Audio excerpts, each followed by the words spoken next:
Hi there, Mark Jaben here, Medical Director for the Haywood County Health Department, and let's talk about this pandemic. Time for the weekly update.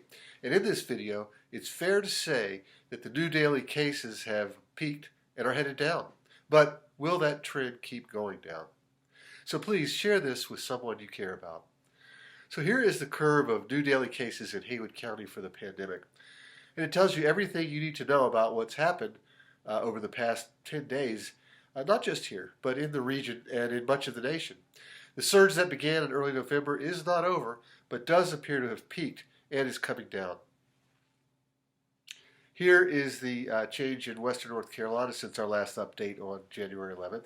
And as you can see, each county in Western North Carolina has seen a decrease off what looks like their peak of new daily cases. And that's good news. But also note that the rates are still very high. For North Carolina, it's at 74. All 99 out of 100 counties in North Carolina remain in the red, above the threshold of 25 new cases based on a 7-day rolling average per 100,000 population. And recall that our goal is to be below 10, ideally less than 1. So we have crested now above 3,000 cases for the pandemic in Haywood County, now at 3,073. And 383 since the last update, 244 additional cases in the past week. And that's down from a peak of 423 in the week ending of January 9th. Test positivity now 10.1% for North Carolina, 10.8% to 6% for Haywood County, down a bit, but still remains high, well above the goal of less than 5%. Hospitalizations have leveled off both across the state and in Haywood County. They've also come down a bit, but we are still 3 or 4 times higher than in the early fall in terms of hospitalizations.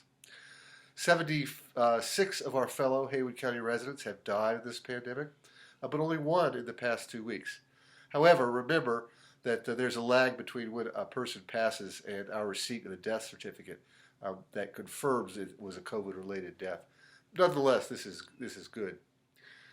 But in a continuing concerning trend, out of 433 new cases since the last update, 80 people have chosen not to work with the health department, not answering our calls or not cooperating to give information, and this does limit the ability to limit spread in our community. So what should we take from all this? As expected, the peak came about 10 days after New Year's, and although rates are coming down, they are nowhere near where they need to be. And it's too early for us to see the effect from the vaccinations that have been going on. That effect will probably not start to show up for very many weeks. And there are more than a few people who have gotten infected and test positive after their first dose of vaccine. So the message is clear. Maximum protection from vaccination does not occur until 2 weeks after the second dose. So this is no time yet to relax your vigilance. Keep at it. And if you aren't being vigilant, this is a really good time to reconsider what you're doing. The goal is to be able to safely gather again together.